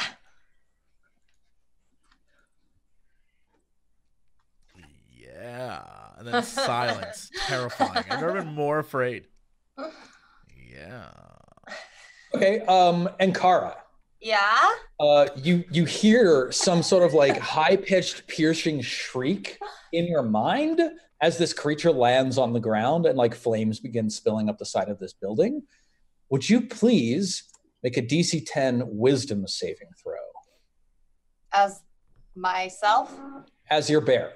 As bear. Oh, no, wait. You keep your mental faculties. So, yes, as Ankara. Ankara's Wisdom saving throw. Okay. Mm. Whoa. Oh. Yikes. So you were for just a brief moment terrified, and then you shake it off and recover your senses. And this creature is just sitting on the ground right next to you, just sort of hovering a little bit. Sarek, you're sort of like back by the other corner. Mm-hmm. You see two more still falling through the air. Solar Flare 2 and Solar Flare 3 are still falling towards the building. What do you do, Sarek? Get the building out of the way. Can I determine, because I know we've had this issue before, can I determine what effectiveness my weapon's going to have on a solar demon? Because I don't have any magic. All I have is my bow. Give me an Arcana check. I would love to. Nope. I don't know anything about it. Yeah. I think you're generally aware that like solar demons are resistant to non-magic weapons, but that doesn't mean that you're useless, right? Yeah. Can I go into the infirmary and try to help people escape? Yeah, absolutely. You're gonna run in and just start like raising the alarm? Hell yes. So I can't kill nothing, so let's get in there and let's be like, get out of here, people. Cool. Yeah, you run in the front door, and let's see, what's her name? Brilda is sitting there, like, you know, nursing someone with a cup of broth, and she looks up at you and says, "What? Karak, what are you saying?" The infirmary's on fire. We've got to get out of here. You point to like the wall that is starting to smoke. Yeah. I'm like, it's only going to get worse. We've got to go. Awesome. Yeah, Brilda, like, her eyes widen in shock, and she says, "Karak, you have to help me get these people out of here. Many of them can't move on their own." Oh, God, but they have the plague. Oh. Shit. And, like, Sark, like, runs in and tries to help them, even though he hates every minute of it. Awesome. Fantastic. Sarek, would you just like roll a 1d20 for me, please? Sure. Actually, roll your best saving throw. My best saving throw? Yeah. That's usually not a good sign. I mean, in this case, it is, right? It's like Sarek leaps into action, relying on the power of his dexterity to move quickly through this space and usher out the people that he can within the time and resources that he has, right? So awesome, well done. Solar Flare number 2, the one that's closest to you, Aya, that you shot that bolt of Eldritch Blast at, falls and plops on the roof of the building closest to you, Aya, and then like slides down the side, leaving a streak of fire down the side of it. And then it looks over at you and also attempts to terrify you. Please make a DC 10 Wisdom saving throw, Aya. Shit, my wisdom is garbage. Wisdom saving throw. Oh no! Oh no! I know. Terrified. Bad. Okay, you are frightened, which I think means that you have to like run away. Yeah, it's bad. You definitely can't advance at something that is scaring you. Frightened. You have disadvantage on ability checks and attack rolls while the source of its fear is within line of sight, and you can't willingly move closer to the source of its fear. It's good. So yeah, what would you like to do? Oh wait, no, that's its turn. Cool. Kairos, you're over next to this solar flare number 1 that fell onto the ground and tried to frighten Ankara. What do you do? Yeah. It looks like we're fighting these things. So knowing that and knowing that I don't have a chance with just these javelins, I'm going to consult. Having previously consulted the annals of the Legion, I've come upon an inscription from a battle long ago that sanctifies our weapons that various legionnaires used to use, and I use my sacred weapon ability. Awesome. Which it takes an action, but then it makes my weapons magical with an additional hit to damage based on my charisma. Amazing. There, I have to do this. There you go. Nope, that's turn unholy. My bad. There you go. So now my javelin sheds light. If I can, I would love to try to outshine a solar demon, but I will settle for shining bright like a diamond. Roll a charisma saving throw for me. Okay. Oh yeah, like your weapon is shining and the solar flare just sort of like flares up in anger as it senses the holy power of your weapon. So that was your action, right? Yeah, an audible gulp is heard. Are you doing anything else? I mean, I'm already like within range of it, right? Like I'm kind of like already next to it. Yep. Then yeah, that's all I can do. Cool. And Kara. Wait, actually, real quick. I'm sorry. One more thing. Am I close to Ankara, or am I close to anyone? Am I within position that in case someone attacks someone else, I can do my reaction? Yeah, I'd say you and Ankara are within 5 feet of each other. Perfect. Yeah. Okay, I thought so too, but I just wanted to make sure. Awesome. Okay, cool. Yep. And Kara, what do? You're standing right next to Kairos, who just spoke a sacred word, and his javelin started glowing. What are the solar demons doing? Are they just like laying there where they landed? Well, I mean, so like right now they have fallen from the sun. Yeah. Sort of at the summoning of these rods, fallen onto this building and set it on fire, and then tried to terrify you. And that's all that they've done so far. Okay, so they're not like moving around. They're just like laying. Well, I mean, like you're familiar with solar demons. These are demons from the sun. They have burned entire villages and towns across the continent. You know that these creatures are dangerous, like demons from the sky. They're bad. You should kill them. Yeah. I'm trying to think of how to do that. Totally. Would you like to roll an Arcana check and see if you know anything about these creatures? Yeah, that would be Actually, how's your nature? Nature, I think, is pretty good. Let me pull it up real quick. I have a 1 nature, 3 Arcana. Yeah, roll Arcana. Hey, yeah, awesome. Yeah, okay, so like solar flares are a lesser form of solar demon. Mm-hmm. So they're actually quite weak, but like solar demons, they are resistant to cold, fire, lightning, bludgeoning, piercing, and slashing from non-magical weapons. But not water. Nope. Can I pick up the basket of wet, clean cloths and dump it on the one that's next to us? So you can, but you also know that that's not going to hurt it. Oh, it's not. Okay. No.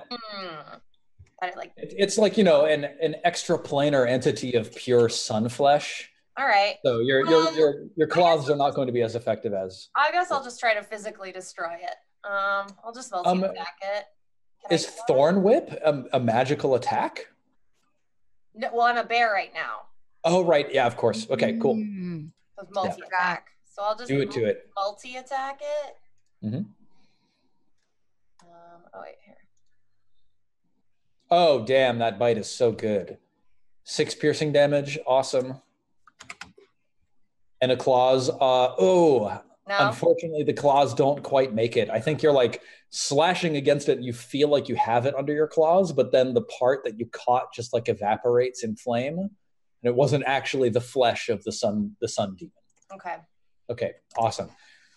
Meanwhile, solar flare number 3 comes falling down sort of onto that back corner of the house and sets it ablaze as well. You're fairly close to solar flare number 2, which has landed on the ground, and it terrified you, right? Mm-hmm. So, sorry, at the end of your turn, you should have been able to roll another wisdom saving throw, but you have disadvantage because you're still in line of sight of the terrifying. Yeah. Okay. So let's do that. Wait, so do I roll that now? Yes. Okay. This is for your end of last turn. So with disadvantage, you had a 5, so you're still frightened. Because I'm disadvantaged. Okay. Yeah. You can't move closer to it, and you have disadvantage on attacks and saving throws until I'll be totally honest, I have no idea like where I am in context of this image. Graphic. So like, sorry, this is a little bit. You're sort of here-ish. Solar flare number 2 is sort of here-ish. You're a little bit further away. You're not like right next to it. And Kairos and Ankara are over at this other corner. Ankara is a bear. Mm-hmm. So she's larger. Okay. And they are both right next to solar flare number 1. Solar flare number 3 is back over here. Okay. So I'm going to, is it possible for me to move there? So this side of the house is like 100 feet long. Yeah, you can run to a place so that you're out of line of sight of the solar flare if that's what you're trying to do. Yeah, can I like actually move over here with the rest of the party? Yeah. Mm-hmm. And like hiding behind Bear Kara, just like try to compose myself a little bit, like leaning into her big bear butt. And like the way I want the fear to play out is that Aya's remembering that like hot tentacle like melting that metal, and she's just like, oh my god, it's gonna do that to me. Like that's what the moment she's having is like remembering. So I'm just gonna like slump up against the big bear butt and try to like put the bear between me and the solar demon. Absolutely. So like line of sight. I think that hiding behind another person is like a halfling special ability. Oh, I'm gonna what I can let you do is I can let you make a stealth check with disadvantage. And if you succeed, then you're out of line of sight and you're no longer at disadvantage on your saving throws. Okay. All right, let's do that. Because like, yeah, totally. Otherwise, next turn I'll try to move like into a building. Yeah. Cool. 8. Let's see if the solar flare can still see you. Perception is a wisdom check. Yeah. Unfortunately, it's like still peeking through the stamping legs of this bear. Go ahead and roll your wisdom saving throw with disadvantage. You might still get lucky. Not this time. Yeah, solar flare number 1 lashes out at you, Kairos. Ooh, yikes. Okay, that's a crit. That has a crit. 7 plus 2 plus 8 plus 4? Yeah. Totally. 9, that's what, 20 something? 9 plus 14, 23? Awesome. Yeah, 23. That's casual. Brutal. That's fine. All right, Sarek. You're still inside, like escorting people out. What are you trying to do while you're in here? Are you trying to talk to Brilda at all? Are you trying to just get as many people out as possible? No, I mean, at this point, I'm trying to get as many people out, but also inform her that the reason why all this is going on is because some of the King's men have made it past the front lines, and that you know, this is like a sneak attack, so that she's aware of what's happening. But I'm not trying to I'm trying to save people. I'm not trying to like talk her ear off. Yeah, totally. So like as you run past her, you're like, it was a sneak attack from the King's men. They set up some sort of device and set everything on fire. Yes, as I keep going back and forth, I'm like, yeah, awesome. Solar demons are coming down from the sky. They're burning up the sides of the building. Yeah, you got to get out of there quickly. She hears what you're saying, like, and her eyes just grow wide, like, summoning solar demons from the sky on an infirmary? I know, it sounds crazy. We've got to get everyone out. She just, like, scowls and says, it doesn't sound crazy. it sounds like Astafon. And then she like picks someone up like fireman carry style over her shoulder. The poor unfortunate man sort of groans. Ugh, and she just like rushes him out. So like you've gotten a few people out by now. Yeah, Solar Flare number 2 comes running over to Ankara. Ugh. And Ankara, it bites at you, claws at you. Oh man, like I got something stuck in, there we go. How much damage is that? You hit, so that's 9, 4 piercing, 5 fire. Yeah, okay. I actually can't see for some reason. I have like a Roll20 thing stuck in my view. I'll refresh so that I can see it. Yeah, so you take 9 damage from this thing lashing out at you. Okay. Got it. And then, Kairos, you're standing right in front of this other one. You have your holy javelin ready. What do you do? Applying javelin to Solar Demon number 1. Fantastic. Just normal 24 assumingly hits for 9. Dang. Nice. You kill it, stabbing your javelin straight through its sun flesh, and it winks out, dying and turning to ash. Cool. I love the idea of it. Like as soon as I hit it, like you hear that piercing like air sound of like super heat, you know, and it just like pulls out. Javelin's fine because it's magical, hopefully. Yep. Yeah, totally. And Kara, awesome. You've got this solar flare right next to you in your bear form. Yeah, it just attacked me, so I'm gonna turn on it and attack it back. Awesome. 16 hits, 11 piercing damage. Claws miss, unfortunately. Again, just like grasping one piece of fire. Got one. Yeah, and it was a strong hit too. Okay, yeah. Solar flare number 3. It just sort of like trundles along the back of the house over here, just like setting it on fire as it goes, like, you know, burning as it walks. Aya, you can do whatever you would like. I have a quick question.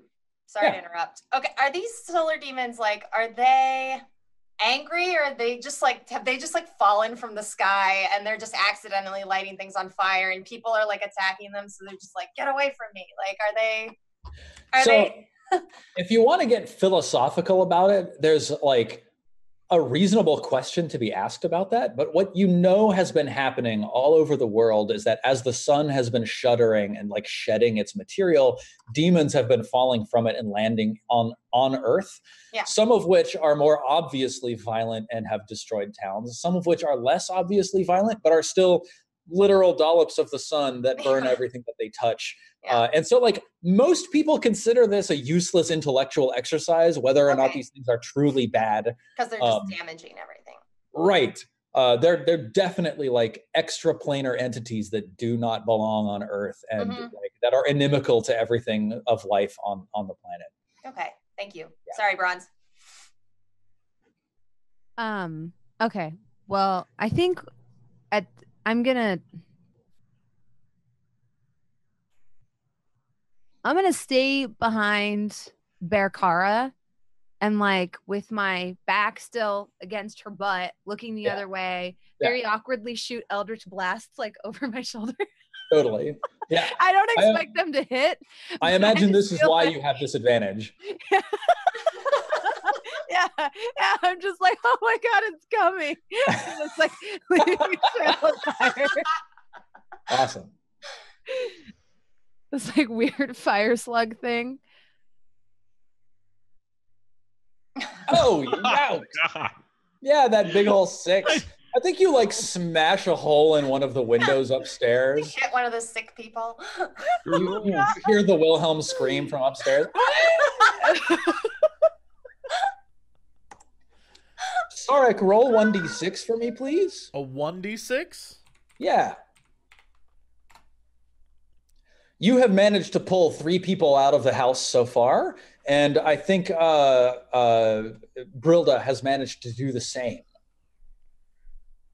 Are you still going? Yeah, I'm gonna still keep doing it. I'm not gonna stop. I'm trying to save these people. And then think about it. Okay, Solar Flare number 2 lashes out at Ankara again. I think that's a very fair choice, by the way. Sorry, you're doing great. Yeah. An 8? An 8? An 8 does not hit you, so I did not need to roll damage for that. So yeah, this solar flare lashes out at you, Ankara, and does nothing to your bear hide. And Kairos, you're like just on the other side of Ankara from this solar flare. What do you do? I move around to the other side of Ankara and kind of flanking this creature. I run the spear or the javelin right through the side of the solar demon, thrusting up and then close to where I would imagine its heart would be. Nailed it. 7. Yeah, absolutely. You just nuke this solar demon to death. Cool. Now that the immediate threat of solar demons is gone, except for the one at the back of the house, are y'all like gonna like run around and try to execute the one at the back? Yeah, I mean, I assume that it will only continue to do damage. Yeah, or are you gonna try to like help Sarek get people out? I'll tell the others to go get people out. Help Sarek get people out. I'll deal with it. Okay, cool. So the 2 people can help you. Like you 2 could ostensibly help get people out.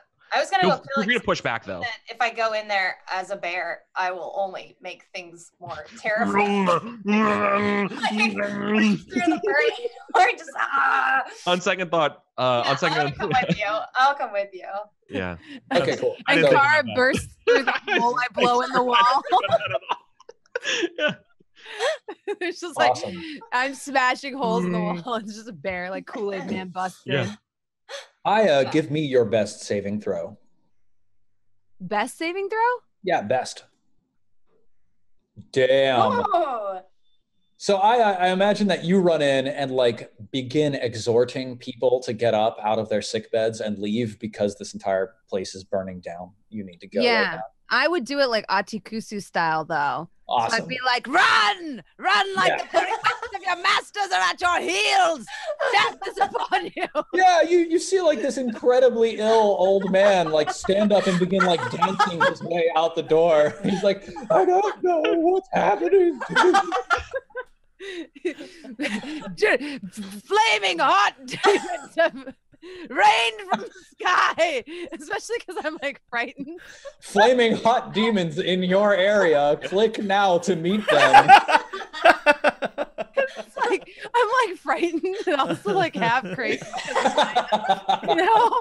So I'm just like, this here, flesh and bone. It'll leave nothing but ash. Run! Run for your lives. Leave your belongings.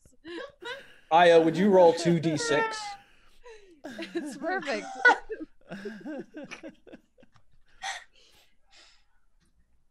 Yeah, 7 people get up from their beds and run out into the streets. Berkara and Kairos, both of you catch up to this solar demon along the back of the house, which now is like a wall of flame. Mm-hmm. Go ahead and make your attacks, each of you. Oh yeah, that hits. Oh no! Oh no! Okay. Sacred Javelin misses. Ah! Oh no! Okay, I got all right. Make a second round of attacks, both of you. Aya and Sarek are still doing this. Yeah, awesome. The 2 of you like skewer it and then tear it apart with bites. Yeah, when it dies, I pull out a hat and I say, "Only you can prevent solar demons." on your bear form. Yeah. Fantastic. Well, I know we're at the top of the hour and we should probably wrap up. So the way that this proceeds is now that the immediate threat is ended, I'm assuming that Ankara and Kairos go and return to helping get people evacuated out of this building. Yeah. And fortunately for your efforts, you've been very effective as a group of getting people out of this building. I think there's nobody left inside when you look up and you see another chunk of the sun falling down through the atmosphere. And as you watch, it just like slams into the roof of this building and caves the entire roof in. This is like a massive chunk, like easily the size of Berkara, just like slamming through a number of floors, and flames erupt from inside the building as it falls through the floors. And then you hear echoing in your ears the voice of the woman Iraman echoing and saying, "See," and then your vision fades out. And I think that's where we're going to end it today. Dang. So, Jesse, I'm gonna let you take it away and let us go around the table and say our goodbyes. I'm happy my ranting was so effective. I always wonder about visions, because isn't it really what people want you to see? If you How don't do we own a know vision, what we you don't saw have your life, was bro. real? Oh, I don't trust nobody in this game. I'm gonna Galaxy brain. kill them all. Let Dehaka sort them out, is what I say. All right, well, that's it for us, but let's go around this little screen here and find out what everyone's doing this week so that you, the viewer, can, I assume, go and watch their stuff or like ask if Brit's still Brit or whatever people do. We'll start with Bronze. We never do that. Bronze, what are you up to this week? Hi, hello. I'm that Bronze girl. I'm up to normal shenanigans. I'm an early morning streamer. I stream 6 days a week, except for this week. I'm taking a 3-day weekend because I'll be at WonderCon to do a Relics and Rarities panel on Saturday. I'm starting up a little D&D podcast very soon called Real Housewives of Ravnica. For more details on that, you can obviously check out my Twitter, and I'll have a website soon as well. I'm really looking forward to it. I hope it'll be a lot of fighting between like sassy dwarves and like really stuck-up elves, and they're all like, Yeah. You don't even know. You were at my wedding, right? I want the whole, the whole thing. I saw you looking at my man. You were at my bitch. wedding, Denise. Yeah, it's gonna be. Oh yeah, I can't wait. I hope it's amazing. I'm very excited for it. Eric, what's going on with you? Oh man, Jesse. I just started a new show last night. Super late in the evening, 8 p.m. I've been running a game called Ultraviolet Grasslands, which is the psychedelic metal OSR caravanning Marco Polo style game. Super fun. We're striking out with a single wagon and 6 skeletons carrying little hand carts full of our supplies, off to go talk to the Lime Nomads who want some chitin caps. Super fun. Loving it. Yeah, I love the way you described it. Like you do. Super weird D&D. Super enjoying it. So I'm glad that started. Other than that, just doing my work stuff and talking about role-playing games on Twitter. Awesome. Speaking of work stuff, Steven, how's it going? Wink. Wink. It's going, wink. It's going wink, very wink, well, wink, Jesse. Wink. Work is great. Thank you for asking. Wink. Cool. And also, me telling you about it would just bore you to tears. You son of a... Thank you for watching, everybody. Thank you to our cast for coming with me on this psychedelic flashback into what happened in the past. Someone was like, I wonder if this is like, did they actually time travel and did they actually change anything, or is it like causal time travel where they were destined to do what they did to make the outcome that game? And like, I responded in chat, but just to confirm for like y'all at the table and also people who are listening maybe on YouTube, like, I feel like if you make your players go through a flashback, you also have to make the things they did in the flashback matter in the present. So like the things that y'all are doing in the past actually will have consequences in the world that you're currently operating in the present. So like, where's our photograph to show us who's disappearing then? Yeah, exactly. Earth Angel, no. So I just have Nickelback in my head now. Oh no! Oh no! Look at this photograph. Is that that's exactly it. That's exactly it. That's the song. That's all I know of the song. Thank you everybody for watching. You can follow me on Twitter at Silent Osiris. I just rant about inclusivity in games as much as I can, and sometimes I tweet about game design, which is fun. This is the place to see you on the internet, so I hope that we'll see you back next week for more Sunfall Cycle. Back to you, Jesse. Hey, Brit, what's going on? Hey, I'm still Britt Wiseman. This was super fun, as always. And I don't know, I'm just guys, after this, I gotta go to just work on TwitchCon Europe and E3 and stuff. So I'm not, just watch all these other people because they're great. And TwitchCon Europe will be streamed, so if you're into that, keep an eye out. There will be a blog post. I'll tell you about it when I have more information. But it's going to be in 3 languages, which is very cool. I'm I don't know. That's it. I hope everyone has a wonderful week and a good weekend. And I don't know. We'll see you on Wednesday. Yeah, if you're into streaming, you definitely should check out Twitch. I hear it's big. It's gonna be big, guys. Yeah, it's we're growing as a platform. Yeah, I don't know if I'd say big, but it's very scrappy. definitely experimental right now. Yeah. A contender. Right. Yeah. Right. The scrappy underdog. All right, well, that's it for us. Thank you so much. The VOD will be up soon on the channel, and we will see y'alls next time for another episode of the Son of Fall Cycle. Bye, everybody. Air. Air horns are not shouting air. That's not air. That's not how it works. That's an air horn. That's not how it works. Where's the payoff? Bring the strippers and booze. We do occasionally talk about video games. Bring the strippers and booze. Not enough time for video games. Bring the strippers and booze. Oh, thank God, I don't need pants now. Hey, JC, what are you doing? Not much. Making a fortune. It's a professional broadcast. Yeah, now sing music. It's a professional broadcast. Bring the strippers and booze. It's a professional broadcast. Now I'm here to ask and answer one simple question. It's a professional broadcast. You got